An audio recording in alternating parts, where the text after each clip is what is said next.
she lied to a customer, and she should have known better because we had very small offices back in the day, and I heard every word she said. Don't argue with a fool because people won't be able to know the difference.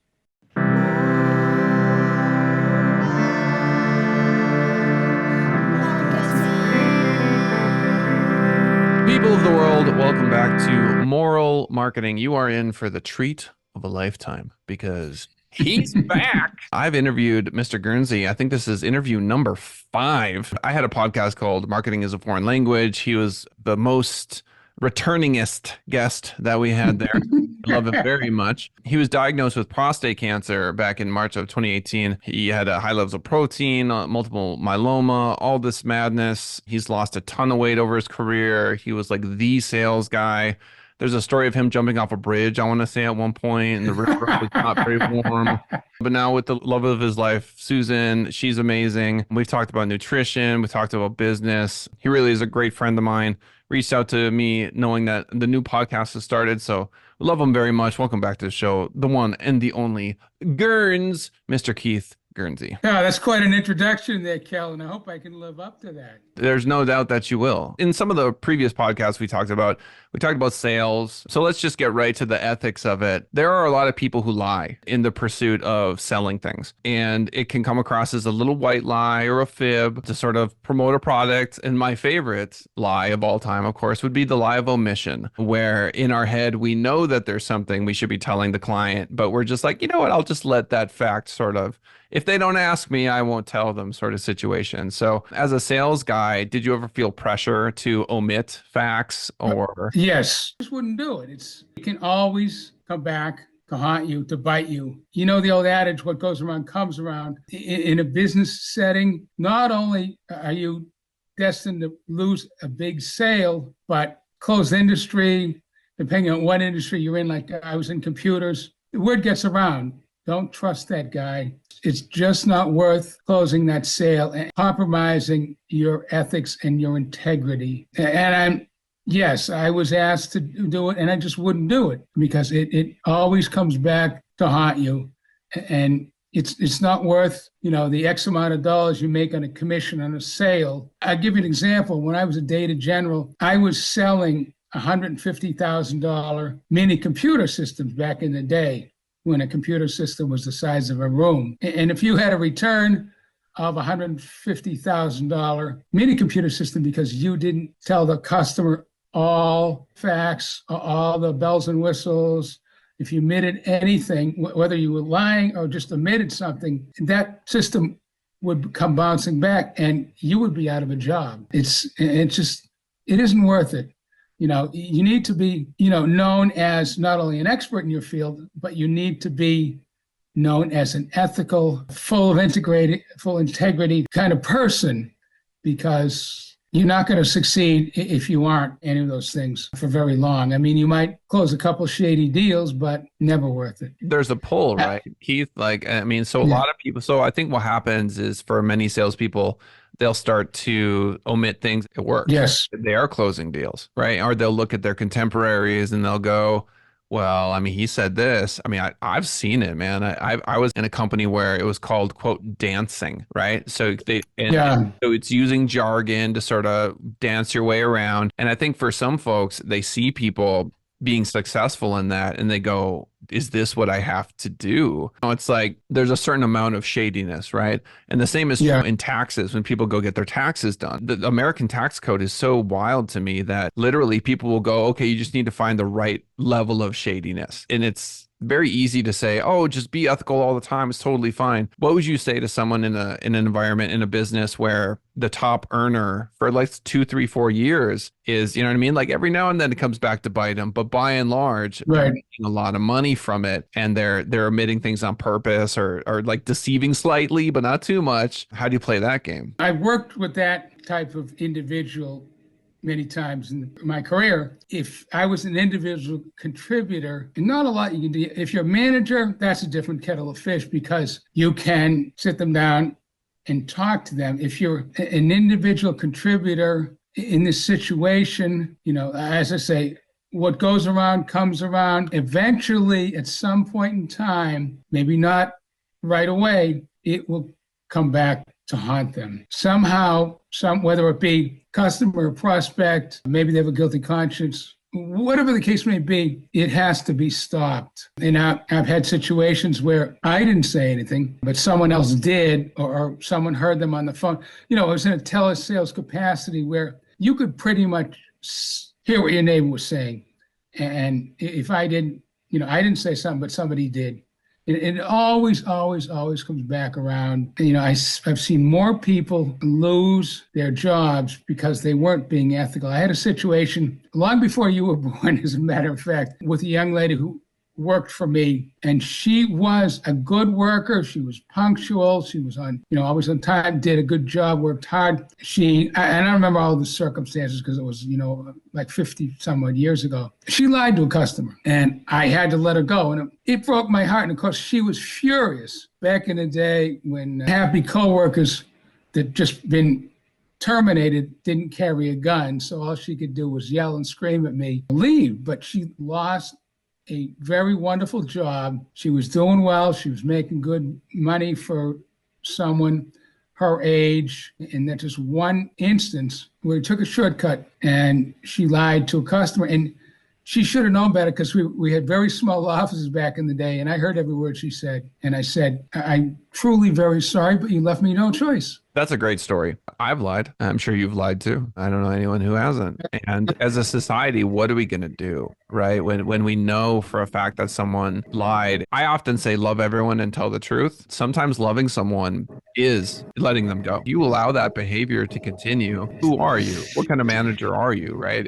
You That's right. I mean, there really do need to be consequences for these sorts of actions, enough to sort of shake someone into changing their free will. Exactly right. Yeah, it's very unfortunate, but as I keep saying, it will come back to bite them. Not worth it. They will lose not only a promising job, but very much a promising future, because if they're otherwise productive and if they're in a sales capacity, the numbers are good, and the manager does have to let them go, the next place they walk in for a new job, you're going to see that as a huge red flag. In a management role, I always try to explain to them, it's just not worth it. Show your integrity, be ethical. If you do everything else right, you'll be successful. In a sales capacity, I just was on local radio station talking about sales and sales management. And I will start with great Woody Allen's quote, 80% of success is being there. So if you're there every day, don't always feel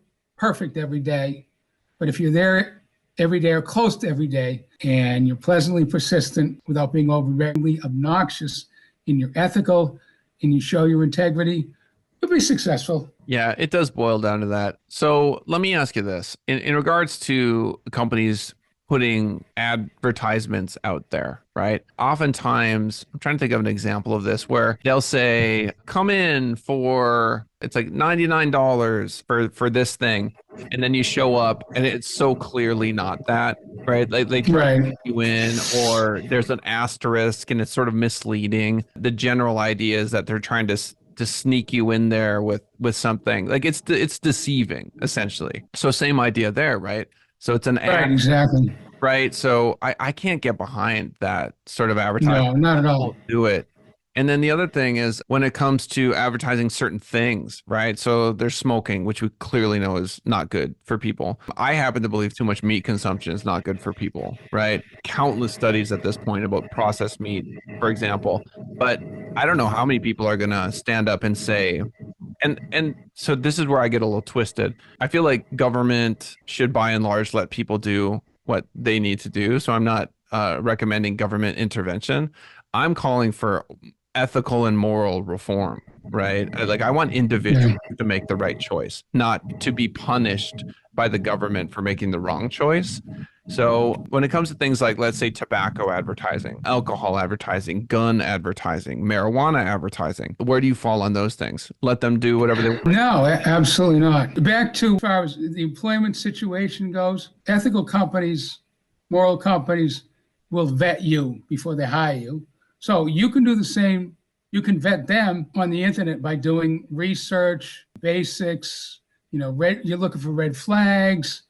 You're looking for a robust website. Do they have referrals, testimonials, that type of thing. And if they want to charge you, first of all, I've never paid for a job in my life. I never would, nor would I recommend it to anybody. You shouldn't have to pay them. They should pay you. Yeah, there are some ridiculous job offers out there nowadays, Yeah. and they tend to, talk about unethical advertising. Most of these MLMs that I see out there, their advertisements sort of like smell bad, if that makes sense. Oh, yeah. Like you read them and they promise the world, right? And it's a great example of sort of intentionally deceiving people. The counter argument is that they're trying to get you excited, hype you up. I know some folks that have been successful in MLMs, but I think the general It can happen. it can happen, yeah. But the general consensus is someone's losing. Someone down funnel is losing. It's a zero-sum game. Some folks that are making a lot of money and others that are not making any at all. If they're in on the ground floor. Yeah, exactly. Should alcohol companies be able to advertise? Well, again, it's kind of a fine line. People have to make their own decision. First of all, they have to, I don't know how they can do this, but they shouldn't target market younger than 21. People have to make their own decisions, but let's face it, alcohol and tobacco can be bad for you. And should they be able to advertise? Well, they will say, oh, it's a free country. People have to make their own decisions. Fine line between alcohol and tobacco companies that target youngsters, like a company called Juul. They had flavored vapes and they were targeting kids, and they've been paid I don't know how many millions of dollars in fines for doing that. Companies should be like that, I think, should be able to advertise because it is a free country, but it has to be targeted to people who are old enough, people 21 or over. It falls on the individual to make a sound decision, to read the disclaimer. So that's that's a hard question in terms of should they be allowed to advertise. They just, if they can't advertise, they're going to scream, Constitution says I can, it's a free country. I think that's Fourth or Fifth Amendment. If they have to waste time in court, they're probably going to win the right to advertise, but it has to be selective, targeted to adults who can form their own decisions. For many small business owners, what ends up happening is they wake up one day and they'll find a 1-star review on their Google Maps listing. Yeah. And oftentimes these folks they'll just be raging hard on the business for a number of reasons, right? What is a small business owner to do when they see that? And so 2-part question. Number one, is it ethical to leave a negative review for a business? If so, what would that look like?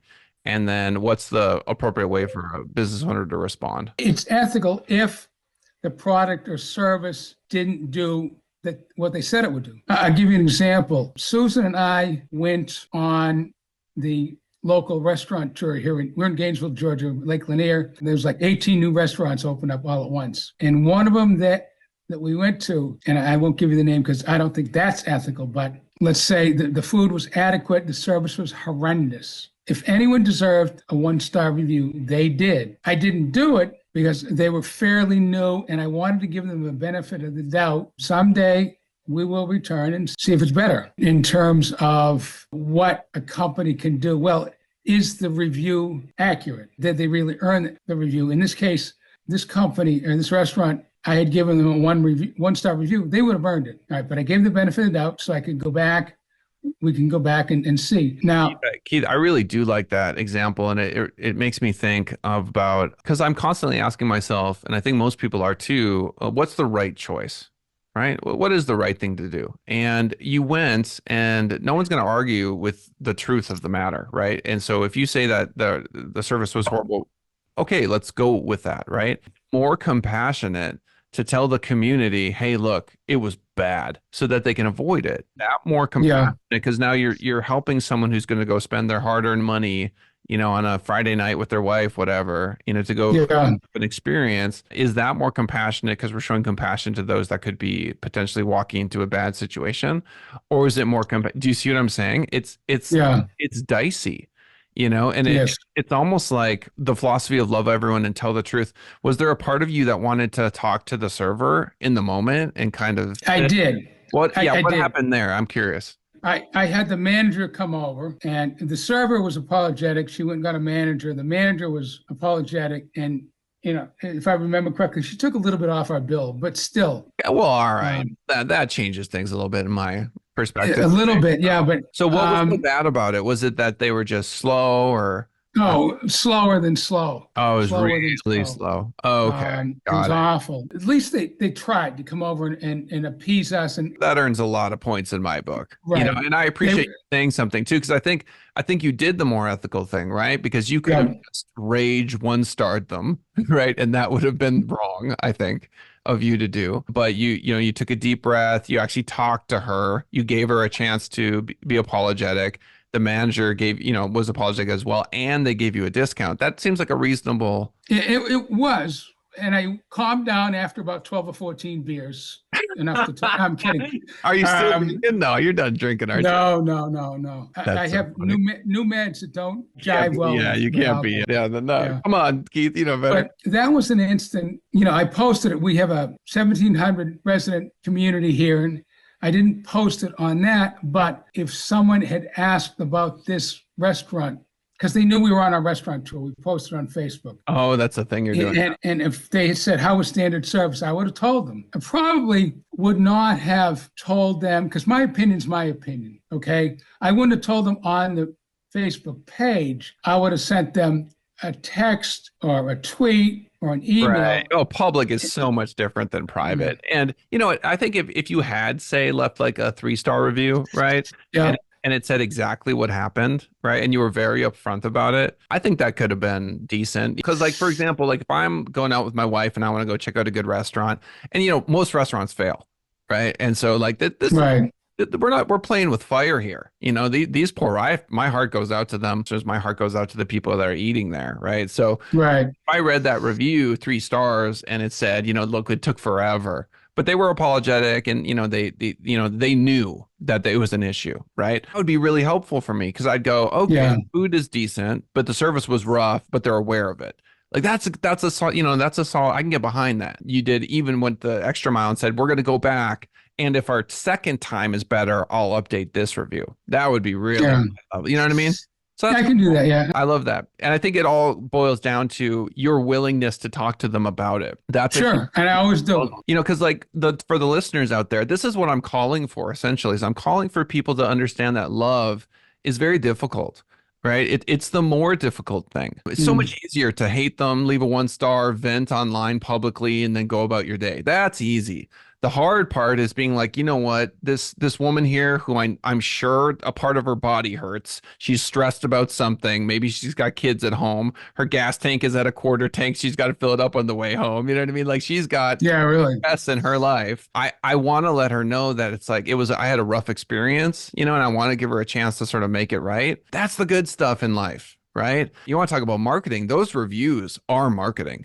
Right. When you leave 1 star, that is terrible PR for that company. Yeah, I know. You asked what a business owner can do to make it right. Well, they have to look themselves in the mirror and was the complaint, was the low rating justified? All right. And I always felt, Kellen, that the best defense is a good offense. I would go on the offense and see if I could reach out to this person. Either, like if it's a restaurant, you go to Yelp and you see occasions where people leave a poor review, and the owner will take the time and explain what happened and ask them to come back. If you ignore it, that shows that you don't care. If you care and you want to try and get them back into your restaurant, you'll respond, what was the crux of the 1-star review? Was it the bad service?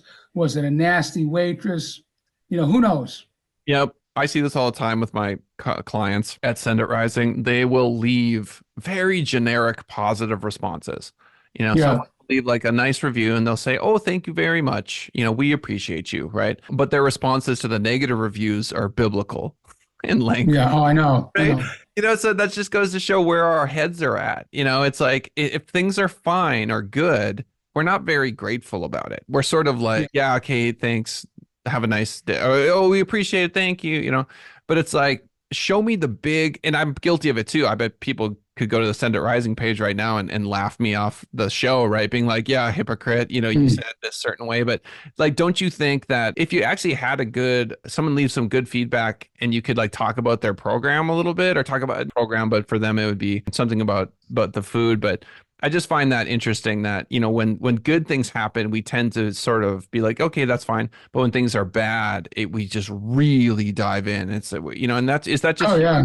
what is that about humans? We just do that. And I've always tried to be ethical and positive could be, and focus on the good. And I'll give you an example. Kroger is one of the largest grocery chains in the country, if not in the world. And we've given them a lot of business in the 20 years we've been down in Georgia. We do pickup every week, et cetera, et cetera. We had a little issue with them. I'm a big believer in going to the top of the food chain. I mean, just to deviate a little bit, I'm sure you and everyone listening has called their internet company, their cable company, their phone company, their insurance, a frontline person to answer the phone and couldn't help them or wouldn't help them or didn't have the power to help them. I go right to the top of the food chain. Who'd you go to? And Rodney McMullen, the CEO. You did. I did. I always do that. Did you email him? What'd you do? Yeah, I emailed him. And did you get a response from Mullen, the CEO? Absolutely. The amazing thing is, if you're in sales and sales management, you can go to the top of the food chain much more easily than you can. Bold. You know, waiting on your years of sales experience that give you the I do it all the time. Email the CEO. That's so and you know, it was something important to us, but not important to the free world in terms of, you know, a pickup that was missing, I don't know, 6, 8, 10 items. That's wild. And I sent him an email. He replied right away. And all of a sudden, you know, the food came from a distribution center and they were out of it. So they had people scouring in the store for all our missing items. But Keith, here's the problem. If this episode gets popular, now everyone knows that they can email the CEO of Kroger. You can find that. They can. And he wants to know these things. That's so funny. You know what? Shout out to Kroger, the non-official sponsor of today's episode. They're basically a good company. On to Keith. If the CEO is responding to Keith Guernsey's emails, they get a yellow star in my book. Yeah, really. You know, he apologized profusely. That is so funny. And it was fixed. And every time we went after that, Mr. Guernsey, what can we do for you? Mrs. Guernsey, what can we do for you? You know, he bent over backwards to keep us as a customer. Yeah, P treatment. And that was great. And now you're publicly talking about how great Kroger is. Right. This is the way God works. It's like when people go out of their way, it's like because falling out of your mouth is this testimonial for this company. Right. Isn't that a beautiful story? It's like, look, you're going to mess up. That's only Kellen, the first part of the story. Next email, you know, I wanted to give him some good feedback. And I said, I just wanted to let you know that Shauna and Marissa and Brittany were very helpful to us in our pickups. Yeah. And he said, thank you. And then I waited a couple months. It was relay time. I'm doing a lot of work for the American Cancer Society, Relay for Life. Yeah. And I sent him an email and he sent it back with links. He said, you should apply here. You should apply here. You should apply here. A really helpful guy. I love this guy.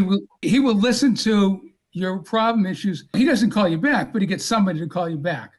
And I've got 4 to 6 voicemails and phone calls from one of his subordinates. She calls like every 2 weeks just to check on how we're doing. That is so funny. It's great. Yeah, and here you are publicly speaking. So see, here's the thing about ethical behavior is the moment we do it because we want some positive effect from it, our intentions are wrong.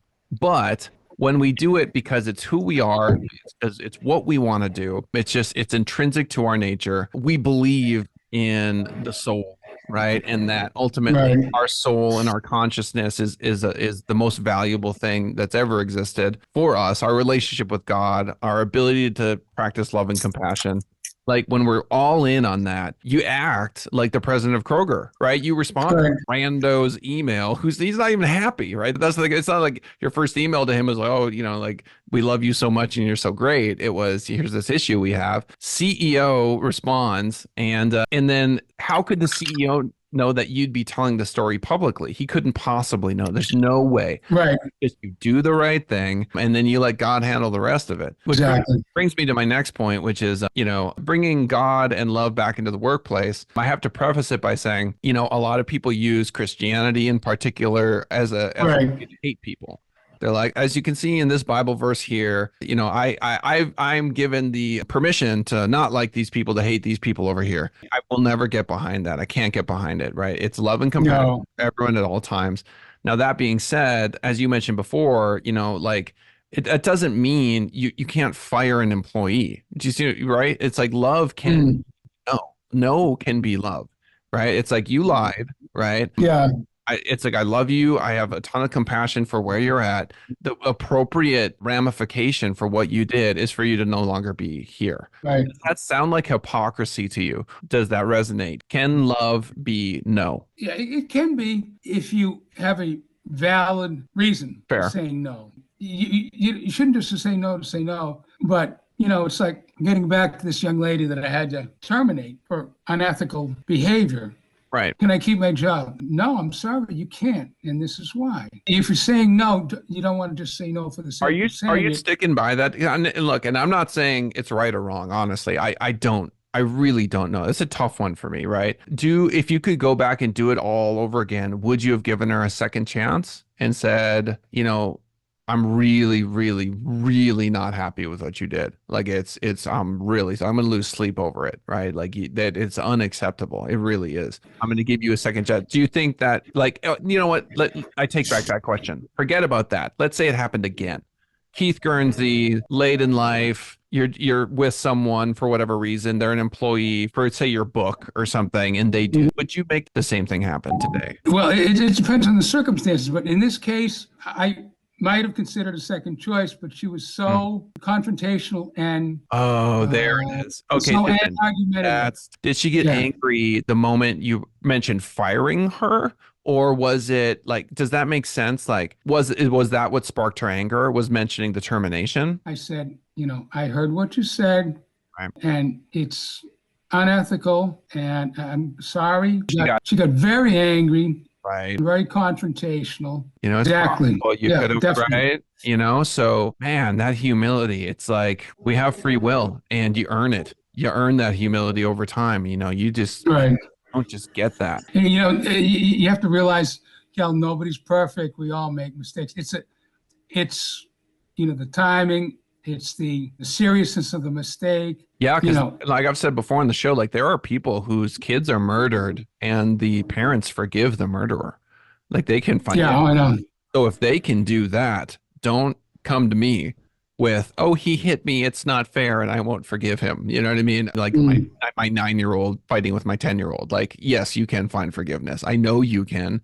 I'm not saying it's easy, right? That's where everyone gets this twisted, is it's the banks that caused the financial crisis, right? For example, how many lies were told during that whole escapade, or omissions, or, concealed information, or whole groups of people sort of knowing that there was a problem, but not really taking responsibility, right? So many people were involved in that, but I can find forgiveness for all those people. In regards to people, I heard a great quote recently where it's like, if you just shut up and listen, they'll tell you. People will tell you what they want from you and what their intentions are, if you're just willing to listen. So let's talk about the business world, the entire business world, right? How much does the business world, how much responsibility do they bear for us getting out of this horrifying pickle we find ourselves in as humans?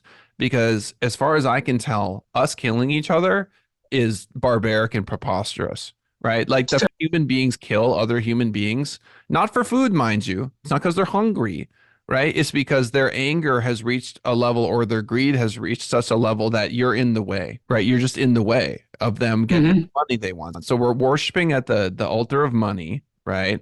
We're all worshiping the Exactly. golden calf, and people are killing each other over it. Young men, largely, are being convinced that it's totally fine that someone tell them to go kill other people somewhere else, right? And we continue to do that. If they don't do that, some countries will literally imprison them if they don't, right? This is just so wildly unacceptable to me, and I'm trying to find an angle that businesses can take, right, to create a more loving and compassionate world where, say, those alternatives just don't make any more sense, right? So what can business do to turn the tide in terms of humanity? I think it has to do with the responsibility of the higher ups, the hiring process, the vetting process. They have to take more responsibility for each employee and watching for even the slightest, smallest sign of a troubled employee. It's incumbent to me on management, CEOs, CFOs, C-level executives for any type of signs. I mean, well, and they gotta love them. They gotta love them, right? I mean, this is the point that I keep talking about is like we took the word love out of business because it's become synonymous with sex. And people are so terrified of being sued for sexual harassment, right, in the workplace that that fear has trumped our ability to love each other. So you can't even say to coworkers, like, hey, I love you, right? I appreciate you. I care about you. Like, I want what's best for you, right? For as many people as there are on the planet, there are ways to love people. Like, I love in the way that Keith is, man. It's like we have a distinct relationship, right? Right. I love my daughter in a specific way, my son, my friend, my neighbor, right? The love is it's infinite. And the word I'm just so sick and tired of us not being able to say that we love each other. It's crazy to me. And it feels like it started with God being completely removed from the workplace. Like, like 110 years ago, it was just sort of like assumed that like God was like in that and that God represented goodness, right? And that we're all striving towards goodness and we're supposed to love each other, love our neighbor, right? Like end of story. And it's just been completely ripped out. Like you've got folks in the workplace, with like far left political and far right political views. And the fact that they can't love each other is just absolutely crazy to me. It shouldn't matter one bit. It shouldn't matter one bit. And so I think to your point with these companies, it's like, yes, if you don't actually love your employees, right? Like know them, their kids' names, like know things about them, take an interest in their life, like see them as a doesn't happen that way, like unfortunately. it's like you're not going to pick up on those signs. Right. And you can't just hire a third-party mental health counseling company to come in. Like that's not the solution either. It's incumbent on leadership. Leadership is supposed to get in there and love it, because I could, like with my staff, I can see it. I know when they're not good, when something's wrong. You got to talk to them, and be like, hey, like, how are you doing? Like back pain, like there's things they're going through. Well, you're observing. Every time there's a mass shooting, they talk about, we could see this coming. There was red flags. It's like, pay attention and do something about it. Take some, just because somebody's having a bad day, you don't have to fire them, but you sit and talk to them. What's going on in your life that is causing you to feel the way you do. They have to take, C-level executives, managers have to take responsibility for people beneath them on the food chain and see what's going on. Like you said, see what's going on in their lives and ward off these workplace mass shootings. If you pay attention and you do the right things, they can be largely made a thing of the past, so to speak. Yeah. Maybe not all of them, but a lot of them. Yep. And the language that you just used, it is like, I love you, obviously, and I think you're amazing. I just have these pet peeves, right? And these pet peeves I have are like, in corporate, you're supposed to say the words professional, respect, responsibility. Like these are the words that we're trying to, instead of saying love, right? We're like trying to piecemeal these different words where it's like, well, did you take responsibility for the mental health of your, and it's just like, I'm calling for business owners to love your coworkers. I am calling for employees to love your boss, right? And so to Keith's point earlier, that doesn't mean that you just do whatever they say instantly all of the time. Like my daughter loves me and she'll be like, Dad, no. You know what I mean? Like, you're not listening to me, Dad. Right? It's like love is willing to go the extra mile, to put yourself in their shoes, to empathize, to be willing to sacrifice for that person. Even when they may not be willing to sacrifice for you. Loving is telling them the truth when it hurts. right? Right.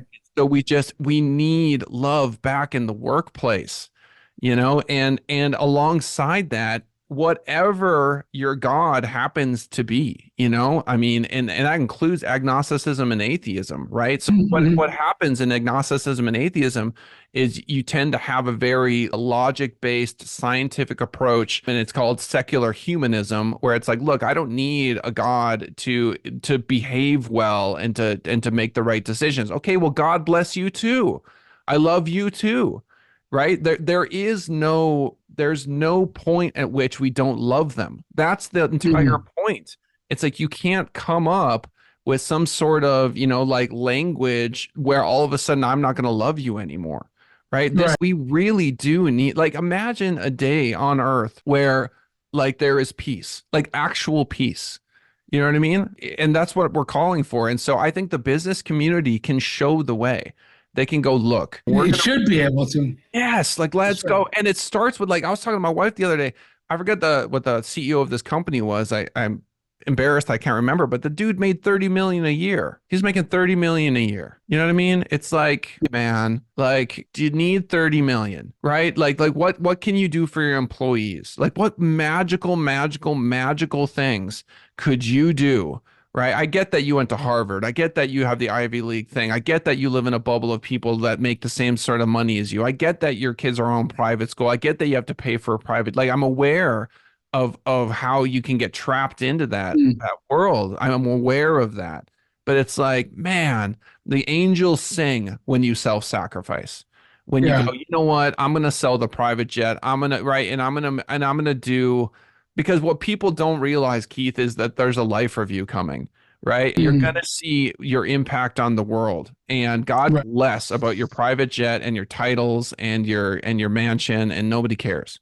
Like, on the other side, they don't care. They care about how you treat people, So Right. come on, business community, we can do better. Well, if you give me his name, I will get 29 million out of him to donate to cancer research. See, this is what I'm talking about. Hey, Keith, get me the CEO of Kroger on the show. One thing I've found when I do my research for the American Cancer Society, the CEO's salaries will make you want to, Just make you want to cry or fetal something. position, Oh right? man, Just weep like a baby. it's unbelievable. And with Patrick Mahomes makes $50 million a year Oh, and still has to shill for Subway. the thing too is, remember, and this is the big part of this, is we love them too, right? So I also love Patrick Mahomes. I love the CEO of these organizations. I'm happy that they're making $30 million. What an opportunity for them, is the point I'm making. It's like, I'm ignorant, and I'll own up to my own ignorance. I don't know the philanthropic contributions of these people, right?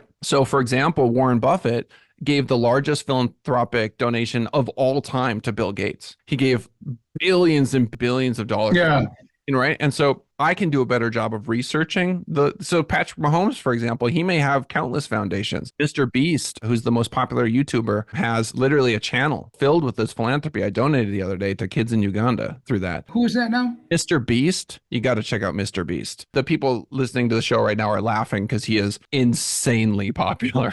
He's one of the best. So you're going to have to check him out, Keith. Ladies and gentlemen, as time kind of wraps up here, it's been a wonderful hour with our good friend Keith. We'll have to get him back on the show. Yes. We love Keith. On the road to remission.